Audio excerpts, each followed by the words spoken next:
it would have some qualities of your character. So maybe. No, it's how is it me? Everything you do has a fingerprint. It's mine. Could be mine, but how is it me? Do you understand the difference? I understand. It's not you. So likewise, if God creates a human being, and then is born of that human being, that's a created nature that he has. Then he can't say that that's me, because what he is his nature. Okay, let me answer. So God can do what he wants according to his nature, right? He does things which befits his nature. Which befits his nature. So I think to say that coming into this creation is not possible for God. I didn't say coming into this creation. I talked about when God comes into the creation on the forms of what? Give me an example. Krishna. Human a Krishna. Now, is this Krishna God or his creation? No, that is God himself. Right. So that means it's an additional nature. That additional nature can never be him. That's what I'm saying. That tripod can never be me. Why not? No, wait, no. This is God, like they say in Hindu tradition, that Krishna came from heaven, and he manifested on this. That manifestation he also exists in many. He's like has a transcendental form. Yeah. And he has many different forms, but it's all one. It's all Krishna. So is this Krishna just an illusion, a form? So God metamorphosized. Yeah, you know metamorphosis? Are you saying God in Hinduism metamorphosizes into a man, into a flower, into a turtle, into X, Y, and Z, and still him? In Hinduism, they believe God is in everything, is in every atom, every molecule in the universe, because He is the creator of everything and the sustainer of everything. So the air has molecules. Is God there? God, yeah.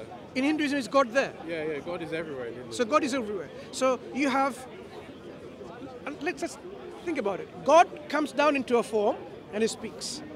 And God is also part of everything. So the air, the water is God. So when someone drinks water, they're drinking God because that's part of God. Within that concept, it is God drinking God. There's no dualism. Yes. Yeah. So when you say the water is God, what is it that makes it God?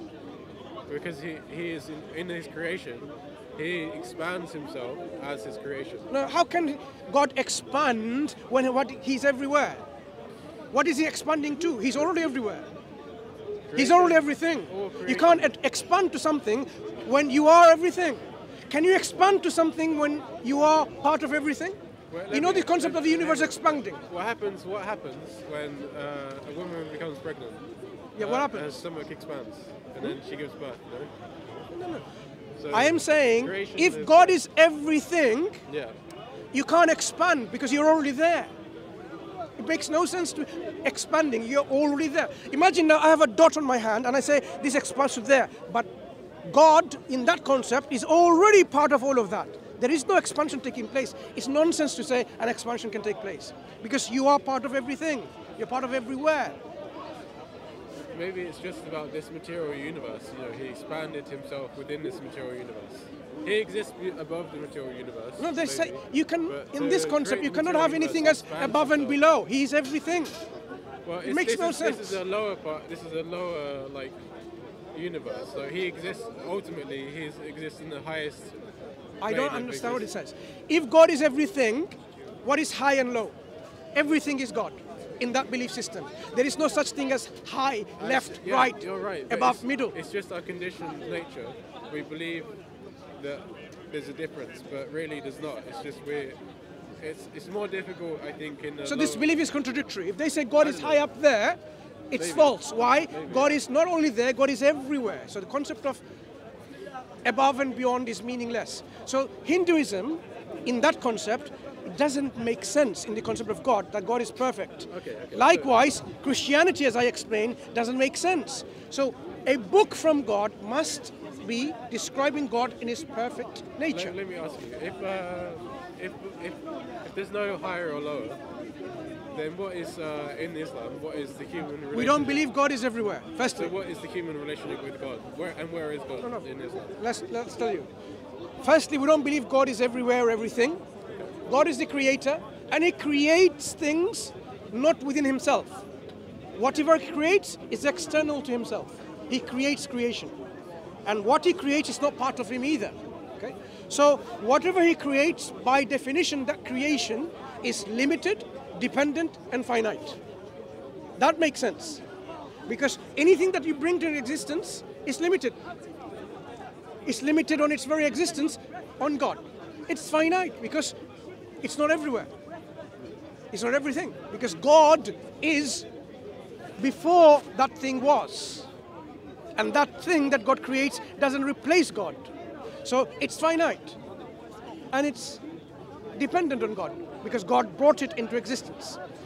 If you have a thing or a being like us here, and you can go backwards now. If there are things which are limited, finite, and independent, then you know ultimately they have to rest on someone or something which is absolute. Not of any limit, not of any dependency, and not of any finite limitations. And that's what we say is the absolute God. He's absolutely perfect. And that absolute perfection can only be one being. There cannot be more than one being of such an absolute nature. Imagine there are two absolute such beings, whether it's in Hinduism or in Christianity, 3 or 360 million. Makes no sense. Why? Because even if there are only two, an absolute being doesn't compromise. They are absolute in their will. They are almighty, supreme, majestic. Imagine now you and I in a car. And I am absolute in my will. I don't listen to you, you don't listen to me, because I do whatever I know. I do. I do because I know everything. And you do likewise. So on a human level, imagine now I know all the roads. Okay, I'm going to take the car, which has 2 steering wheels and full controls of the car, 2 full controls, left and right. So I'm on one side, you're on the other side. I'm going to take the car to the north, and you say you're going to take the car to the south. Where's the car going to go? Nowhere. Even a mundane example will tell you that you cannot have 2 absolute beings operating this universe. The universe will be in chaos. The fact that the universe is not in chaos, it follows a specific pattern, is a demonstration that there's only one absolute being, and that is God. Let me ask you, so, everything was created by God. Yeah. So if everything was created by God, in Islam, where does evil come from? 'Cause Okay. Did God create evil? Sure. What is evil to you? What is evil? Let's define evil. Bad. Is there such a thing as pure evil So like that exists as an entity? selfishness,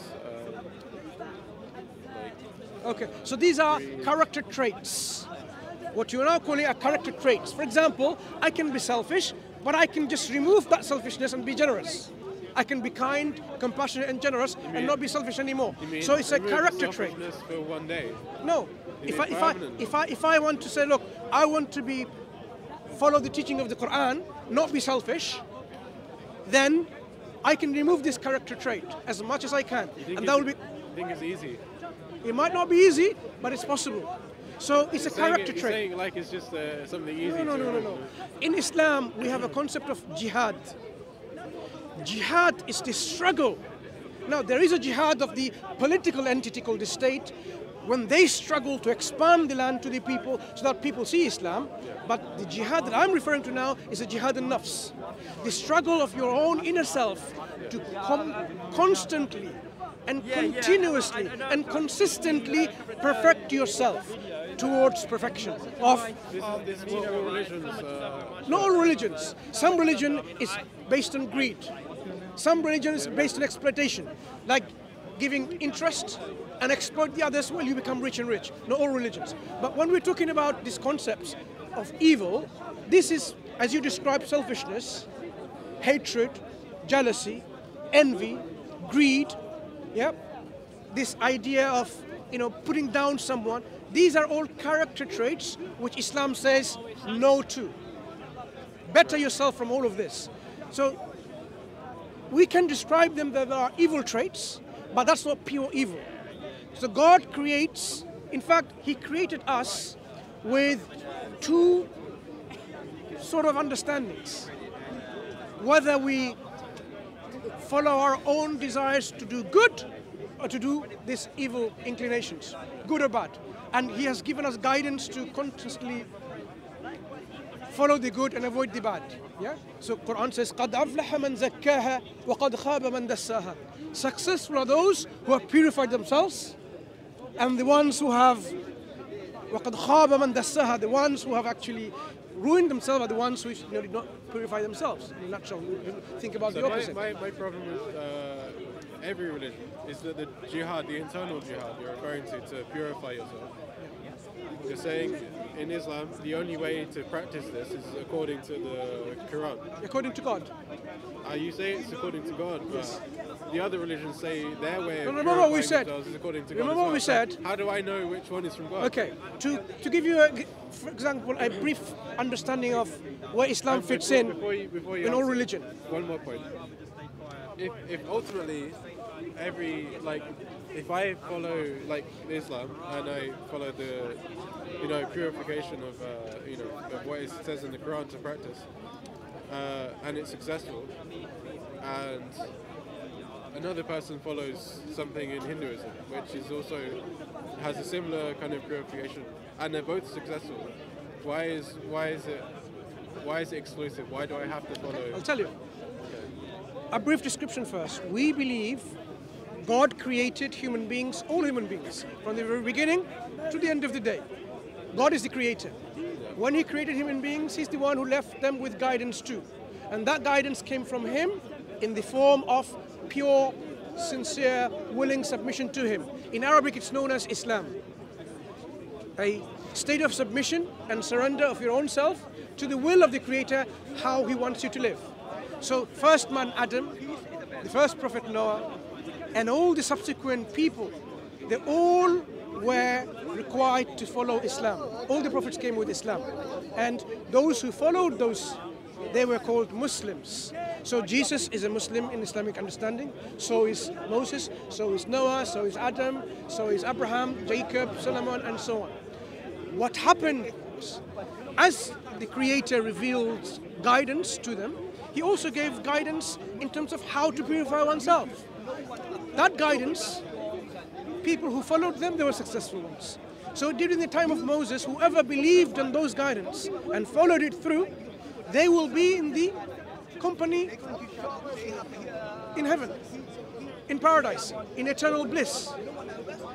So in line with this, God sent the final message as a culmination, as a completion and perfection of the same message, Islam, through Prophet Muhammad sallallahu alaihi wasallam, with the last book, the guidance, called the Quran. So of course there will be similarities in which you will find the things that we mentioned about hatred, greed, jealousy, envy, selfishness, or being selfish. These all we need to abhor and get away with, and inculcate within ourselves good moral values of being kind, being just, being charitable, being passionate to others, being helpful, being supportive. All of these things, these will be common to all the religion that God has sent before, right? There might be some differences in the laws that God sent them, because laws came in with the need of the people at that time. As time progressed, there might be additional laws given to that society because that particular crime probably was non-existent before. In light of all this, Quran came with the final revelation, with the final guidance, in which guidance and laws and regulations that you need for everything in life is given. That's what makes Islam the last of all the message from God, the last book from God, the Quran. So I won't be surprised, and you won't be surprised to find that it says do not murder in another religion. Yeah? Even though that religion may now show some kind of polytheistic understanding within it. Hinduism, do they say you can murder anyone? Of course not. Well, in the Srimad Bhagavatam, it describes how the next incarnation of Krishna will be Kalki. He's going to come in 427,000 years, and they say that he will come and he will slaughter all of the Buddhists. Yeah, that's Kalki. That's Kalki doing. Yeah, but Kalki is not asking. Hindu text. Yeah, but Kalki is not asking people in their text to you go and kill people unjustly. Well, it's it's almost like it wouldn't just be him. It will be like his devotees doing it as well. Yeah, but if that belief says they will kill anyone unjustly, then you will have to question it like, That's why I do. Yeah? Right. So now look at Islam. When you examine the Quran, remember what you said, how do we know a book is from God? So I said the first criteria I gave you, that this must describe God in his perfection. Perfect description of God.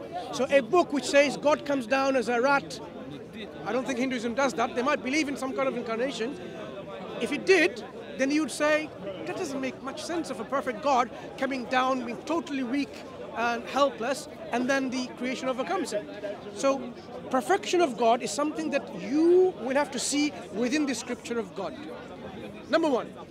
Number two, that book from God must not contradict itself, must not have errors and discrepancies and contradictions, because God is the all-wise. God doesn't give you something and say, you know what, I did this and I didn't do that, contradicts, or do this and don't do that, or one message there and a totally different message there. Contradictions is from the weak and the ignorant. We are weak and ignorant. We can contradict, say, I may have forgotten what I said earlier on, for example, and I say something which contradicts what I said earlier. But God is all knowledgeable. He doesn't contradict. So Quran, when you examine, in fact, this is what the Quran says.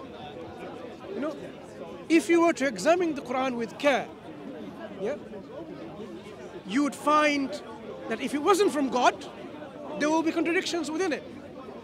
Yeah? If the Quran was not from God, there would have been many contradictions.